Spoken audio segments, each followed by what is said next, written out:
राजस्थान के जैसलमेर में मंगलवार को उस वक्त हड़कंप मच गया जब चलती बस में आग लग गई।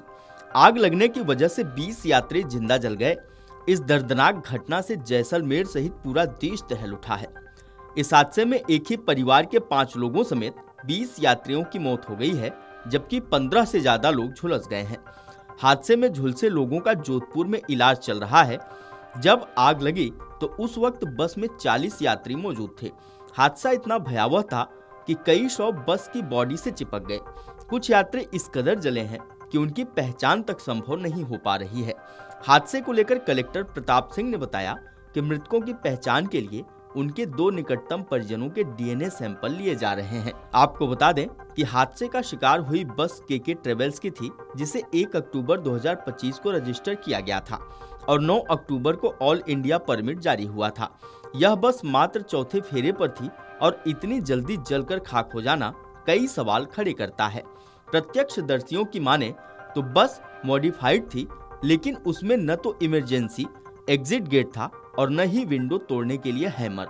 इस लापरवाही के कारण लोग बाहर नहीं निकल सके और बस के अंदर ही फंस गए। कई शव एक दूसरे के ऊपर चिपके हुए मिले हैं। साथ मिलके बहुत भीषण आग हुई, क्योंकि स्लीपर थी, उसमें से लोग स्लीपर से कूद नहीं पाए और इसके अंदर एक ही दरवाजा था, जबकि निकास के लिए 2 होने चाहिए। तो लोग फंस गए इसके अंदर और आगे की सीट वाले जितने लोग हैं वो आगे निकल गए।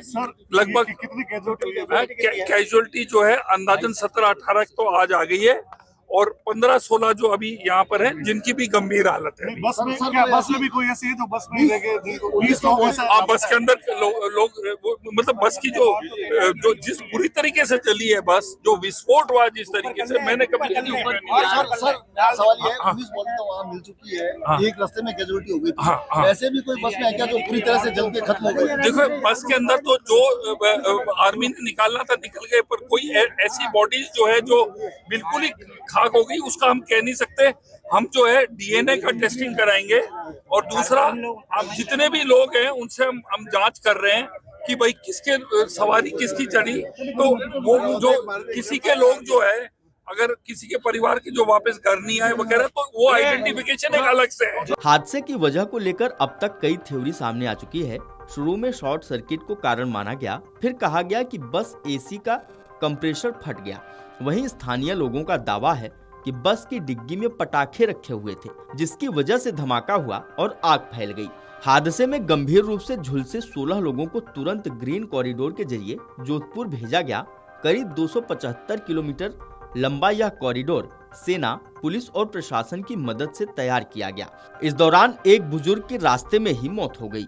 आपको बता दें कि हादसे में घायल एक युवक आशीष दवे अपनी मंगेतर के साथ जैसलमेर प्री वेडिंग शूट के लिए गया था। उनकी 11 नवंबर को शादी होनी थी। दोनों बस के आगे बैठे थे, इसलिए समय रहते बाहर निकल पाए, लेकिन आशीष की आंखों की रोशनी प्रभावित हो गई है। बस हादसे की खबर सामने आते ही जैसलमेर सहित पूरा देश दहल उठा। प्रधानमंत्री नरेंद्र मोदी ने मृतकों के परिजनों को 2-2 लाख रुपए और घायलों को 50,000 रुपए की आर्थिक सहायता देने की घोषणा की है। पीएम मोदी ने सोशल मीडिया प्लेटफॉर्म एक्स पर एक पोस्ट कर कहा कि जैसलमेर हादसे से मन व्यथित है। Video desk Amar Ujala dot com. अगर आप ये वीडियो YouTube पर देख रहे हैं तो हमारे चैनल को सब्सक्राइब कर बेल आइकन दबाएं और Facebook पर देख रहे हैं तो हमारे पेज को लाइक करें।